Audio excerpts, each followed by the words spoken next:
What's happening, guys? This is Logan with West Desert Wheeler. Today we've got an interesting comparison, and completely honestly, this is a very unfair comparison, but we're out here anyway because I've seen it in the comments. You guys wanted to see the two latest performance releases put against one another. But the reason it's not really fair is because one starts life as a kit and doesn't have wheels or tires included and no electronics included. So when I built that, I do what I normally do, which is, higher end wheels and tires, as well as higher end electronic setups. Whereas the other one is an RTR, comes and still has the RTR tires and foams, which we'll talk about. And then also it has the RTR electronics. So we're gonna see how that does today. Essentially, we're gonna go run one of my trails and we're just gonna see if the RTR can keep up with something more closely that I would actually build into a performance truck. So let's see how that goes for us.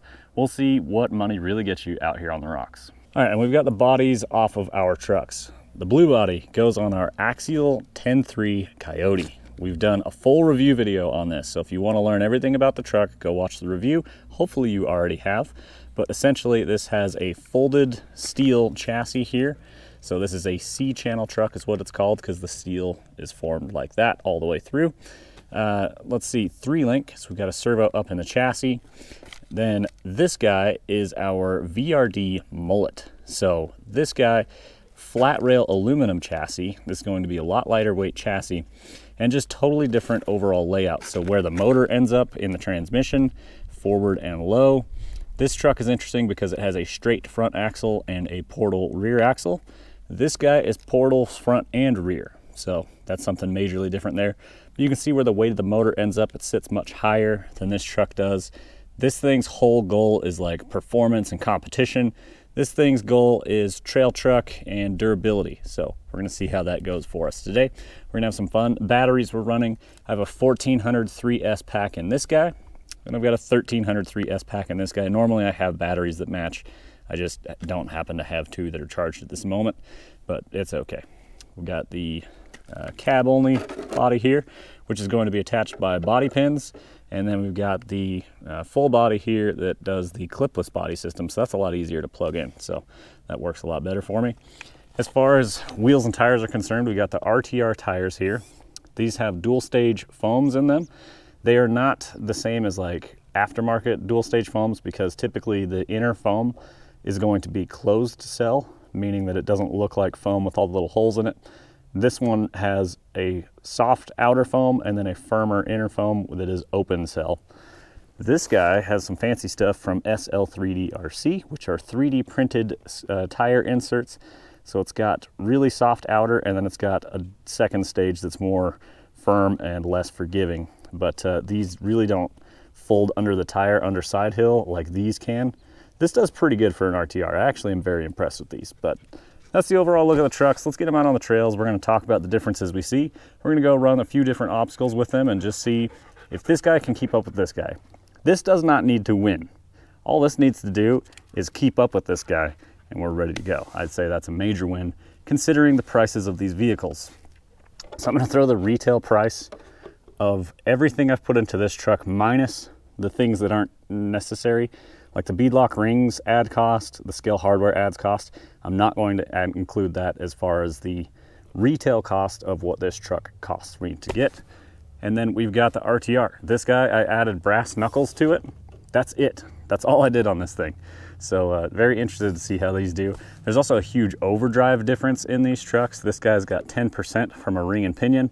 This guy's got like 34%. So just that alone would make a huge difference if you ran this truck with 10 or one of these with 30, but we've got a full competition truck running 30. So let's get to it and see how they do. All right, headed into obstacle number one. Now, one challenging thing about this is going to be the feel between the electronics of these trucks. This motor and ESC just provides a ton of low-end crawl control and feel. So it could be tricky going over to the Coyote after this. Absolutely cruised right up that, did really well. This one's got a good forward weight bias. I did add brass knuckles to this as well as brass rings around the clamp ring and the beadlocks. So it's got a good amount of forward added weight versus the stock MULLET. So this is slightly upgraded, but everything else is as intended from Vanquish from the kit. I haven't changed anything on this. Cruised right up and out, not dramatic at all. Did really good. Let's see if our Axial can keep up. All right, and here's our Axial. Like I mentioned, this thing does not need to beat or exceed what the Vanquish truck does. If it can keep up, it's really showing good value, because this guy, $350 for the version without the battery and charger. And then, ooh, it wasn't quite the right line. It's a little tricky to see the exact perfect line with a little more body there. I'm gonna lay it over into its side a bit more. Just trying to lift that front end. Ah, that's close. So 350 plus whatever these brass knuckles are, 70 to 90 bucks, something like that, from SSD, the Capra brass. Sydney, come here. There's some other people walking around here, and Sydney's trying to go investigate what they're up to. There we go, that's my line. Keeps lifting that front tire, which is surprising here. There it is. Oh, come on, that was it. Now, obviously, we're gonna see huge differences in steering power. That's always one of my favorite upgrades is a servo. This truck is probably a good bit narrower than my other rig. There it is. Took a little bit of work, but it did get it done, so. If you want to save some money and spend more time on each obstacle, I suppose that is an option. She grabbed onto that hook and pulled right up though, that was good. And there it is, right there next to the Vanquish at the top of the hill. Just took some effort. All right, so on that first obstacle with that truck starting to go into the crack, we already saw the difference of center of gravity. Just with how steep that obstacle was, the truck was trying to kind of come over backwards instead of climb up. Wow, that's interesting. I actually thought I would cruise up this. Okay. Just being a little hoppy, so. Now we got this ledge to deal with. This has never been an easy obstacle. I guess we'll come way over here and then turn left. That gets that rear around the ledge, so we got to pay attention to where the Coyote wants to go up as well. Now, the crack in there is super tempting. It's actually extremely difficult, so we're gonna take more of my traditional line through here. This is how I used to get up this all the time.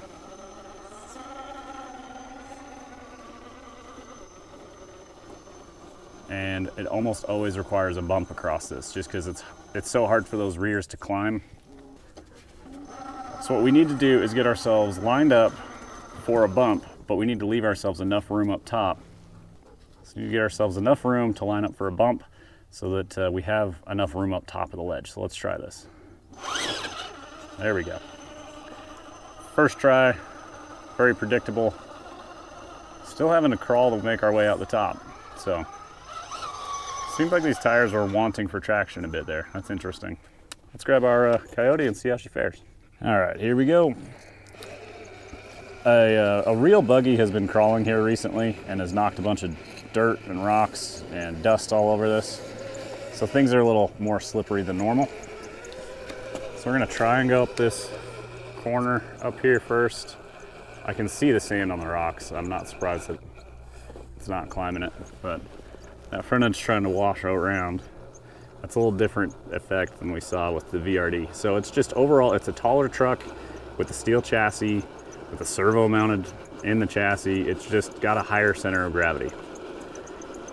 You know, and you can drive around it most times. Not always. Some obstacles are just too steep for this truck. But that's the kind of difference in performance you can expect from these two different trucks. Now this, I would not say is a comp truck. This is a performance trail truck, something fun to go drive around with friends and whatnot. The VRD I would absolutely enter into a competition. Now I might enter this into a competition for challenging myself. And I'm just trying to walk up this and I can't walk up it. Hey.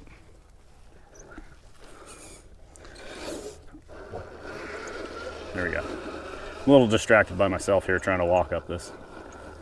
Okay, so we got it positioned where we want. Tipped over sideways. So it just unsettles the truck more. All right, this is a lot better place for me to stand. Sometimes these are hard to walk up too. So this thing's trying to torque twist on us the wrong way. Didn't leave us enough room. Once I get down to where there's enough room, there's a bigger ledge on the back left and it's trying to roll. So we gotta really finesse it. Ouch.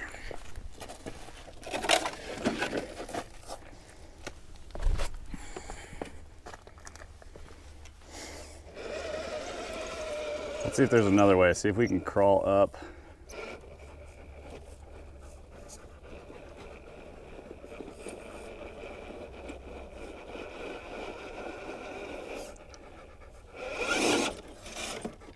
It's just missing that little bit of extra grip to really push it up and over the ledge. It just hits the ledge and spins.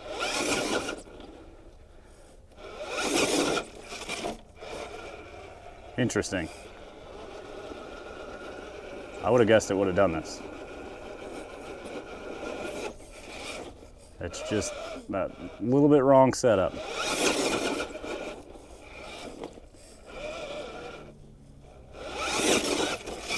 Like the rears aren't even coming up and over. It's not even like trying, honestly.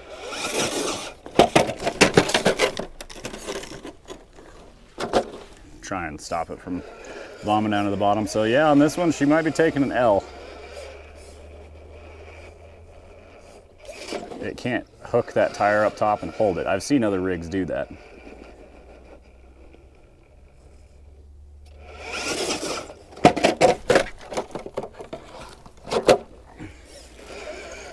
Do we just need to get more aggressive with it, which seems crazy because it just doesn't, it's gonna be more of a luck thing at that point. Well, she almost had it.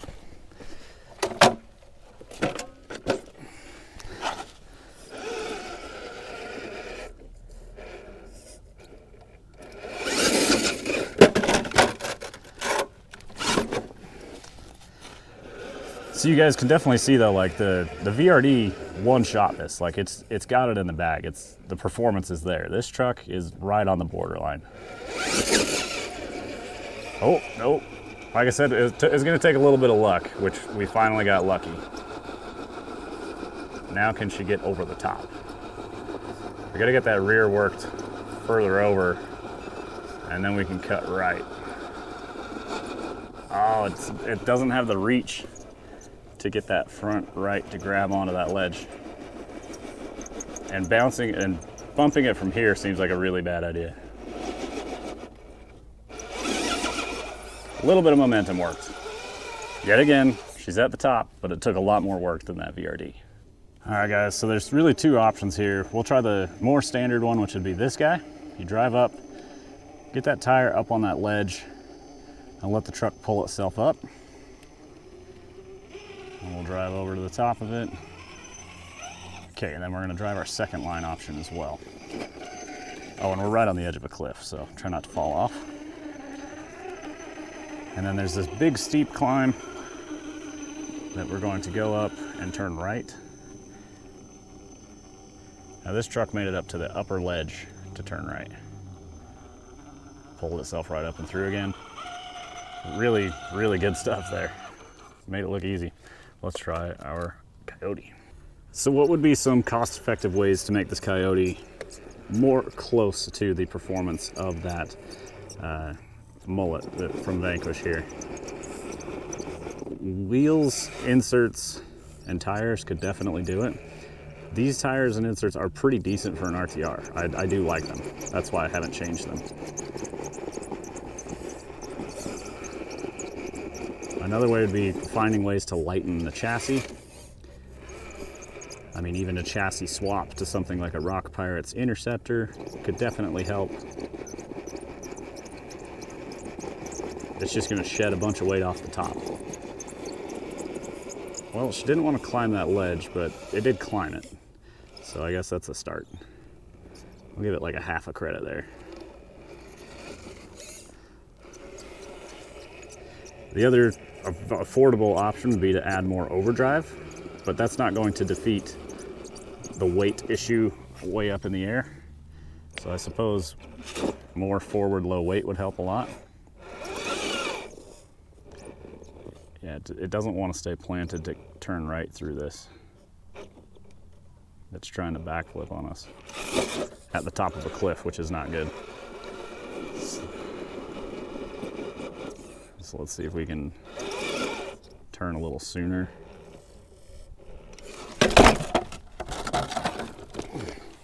Yeah, with a cliff being right there, I don't think that I'm gonna push my luck, so.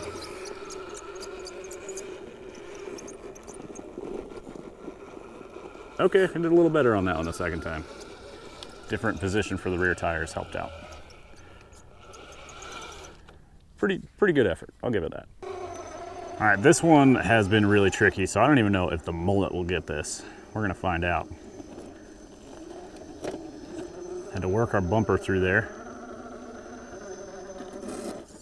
Now, at this point, you gotta get that skid somewhat centered in that notch. This one's got lots of overdrive to help keep that front end planted. And then we're searching for a hook on those front tires.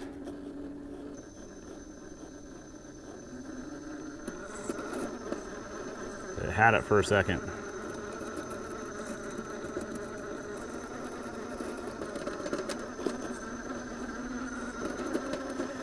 It'll start to pull when I turn right, but it runs out of hook over there. So it won't go all the way up. I don't know that the Axial will be able to get its front end hooked on this and hold it. I think it's gonna try and backflip repeatedly. This is a steep line. A little momentum, this mullet shot up it. That was pretty damn good actually, compared to the other trucks I've driven up this. It cruised up it. It was there, it just needed that little momentum. So here we are. First, let's check our approach angle. Bumper's in the wall. There we go, it worked through it pretty quick. I'd say that the approach angle is equal to the mullet. Well, got those mixed up. See, this is exactly what I expected. The CG is too high and it just wants to roll on its back bumper. It won't latch on with those front tires and hold the nose down. So maybe with a hard enough bump, it'll keep that nose planted. Let's find out.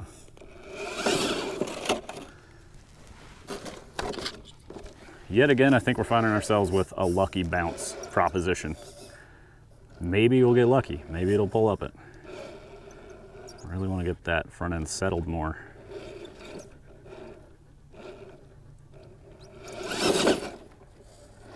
Didn't really go anywhere.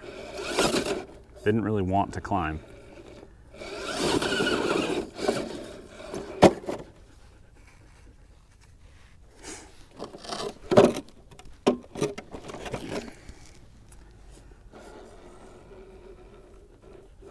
But it's funny, guys. I see this pattern of a couple trucks will be released in the RC world and people want comparisons of them, even if they're not very comparable.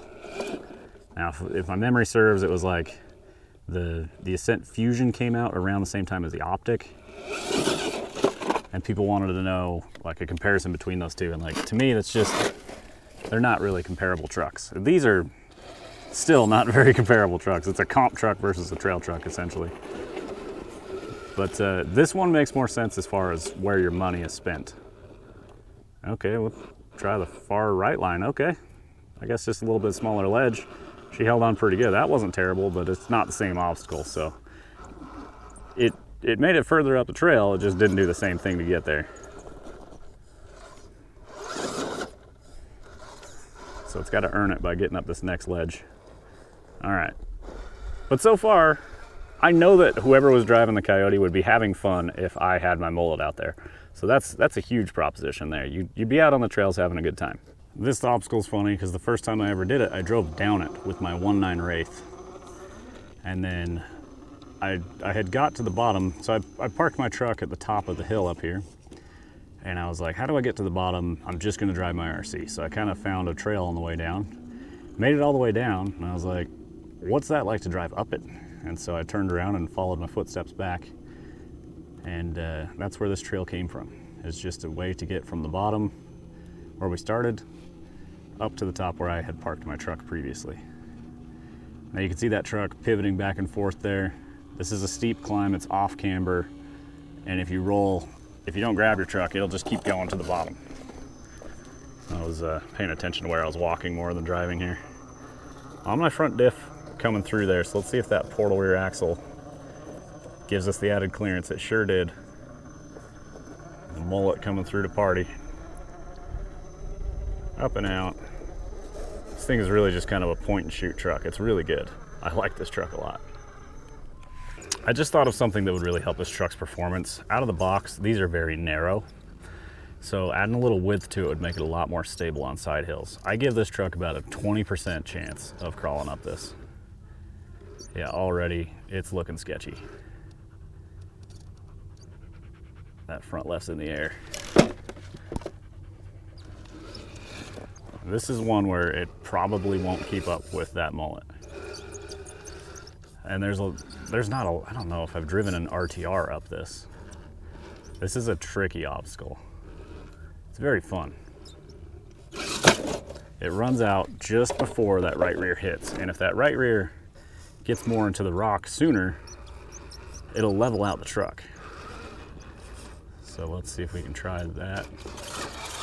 Yeah, it just doesn't quite have it to let it settle. And this thing's got the brass in the front already. They're not the heaviest brass knuckles on the market. You could go with more weight for sure. So instead of trying to grab onto that ledge up top, I'm just trying to clamp onto the ledge below it. And even then, I still don't know if it's gonna do it. It's trying to pick up that front left. It's in the air. It's not there yet though. So unfortunately, the Coyote's not gonna find its way to the top of this one. And that's okay, this is a very difficult obstacle. And it's really the first one it's ultimately been defeated on. So not bad for how far we've made it. All right, this is a line that we've had in our RC competitions before. It's not necessarily like super difficult hardline stuff, but we're gonna work our way up to kind of the main obstacle. Ended up double-edged. I made a mistake here. A lot of people did that in the RC competition too, probably including myself. There we go. So this is more the main thing we're looking at here. Drive up this little ramp. That wasn't exactly where I wanted to climb it. That was my own bad driving there. But we're gonna go hard driver, and we're gonna try and use this rear driver tire. Oh, didn't turn soon enough. Use this rear driver tire to help us get pivoted around. There's a bug crawling on me. Hang on, guys. So, took a few reverses there. I see tire tracks on this. Looks like somebody's driven over it. Maybe that affected what rocks were here from before. And then we got a nice little breakover up here. And so we're gonna push into this. We're gonna see how easily we can drag our belly through. Front tires came up in the air. A little bit of wheel speed and she worked her way through. Not bad. All right, I made a lot of driving mistakes coming down through there with my mullet there. So let's see if we can clean up our driving. Well, nice little save. I could see that rear starting to lift and I didn't like it. Wow, the Coyote pulled right up that. That was impressive actually, double-edged like that. And I didn't like bump through it or anything. That was pretty good. Like I say, these tires and inserts do work. I don't hate them by any means. So let's turn into this ledge where it's a little more vertical. I turned a little early. Now it's forced that rear end of the truck into a different position. That's all right, we took a couple reverses with the mullet. We can do that with the Coyote.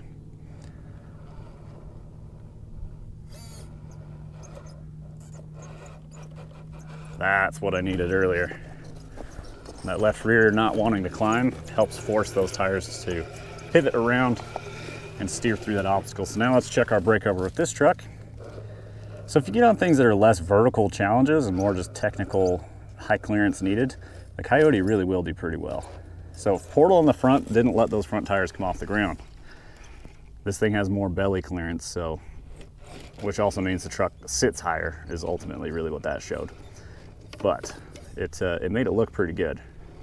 I would say the Coyote cleaned that up, and honestly, I'd give the nod to the Coyote on that exact line choice. I could make it better with a mullet if I just paid more attention, but she looked pretty good going through there. Well guys, I think that pretty well wraps up our comparison here. I think that we got the answer that we already expected, and that's that the Mullet is just a better overall performance hardline killing truck. That's fine.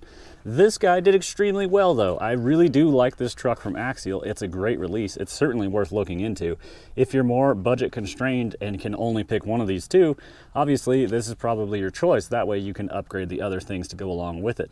But if you do have the means, the Mullet is an excellent truck, and I really do enjoy that one as well. Both of these come highly recommended from me. So I mean, really, it just depends what you're after. If you want a C-channel truck that's more performance-based for a C-channel, then this is a great option. If you want to go all out and, you know, go for ultimate cheater rig status, this is probably the way you'll want to go anyway. So I really like both of them. This one has its clear advantages, but this one kept right up alongside it on one of my trails. Now, ultimately, this will outdrive this one given harder obstacles, but I wanted to keep it on a trail that I actually normally drive, and just kind of compare it, like if a friend were to come out with me, could they keep up with me with this truck? And I certainly think so. So I think that that is basically my thoughts on how these stack up against each other. But I hope you guys enjoyed the comparison. I do appreciate you guys watching. I really appreciate the comments as well of the people who were like, you need to compare those. You know, I knew from the beginning it's not fair. That's okay. So I didn't make it necessarily about which one was better. It's more of, can the less expensive truck at least just keep up with it? And in doing so, you will be out there having a good time. Whether you buy that inexpensive truck and leave it completely stock, like, you'll be having a good time out on the trail. And that's what's most important. Get out there with your friends, hang out with some people, go crawling together. It's a rad time. It's a great hobby to get into. I mean, if you have access to terrain like this, it's absolutely awesome, super fun. But even if it's just a pile of rocks in your backyard, you know, you and your kids, it's a great time too. So thank you guys. My name is Logan with West Desert Wheeler. We will see you in the next one. There are affiliate links down below, as well as a link to my website where I sell sticker packs and parts for cars. So be sure to check that out too. We'll see you guys in the next one. Keep the rubber side down.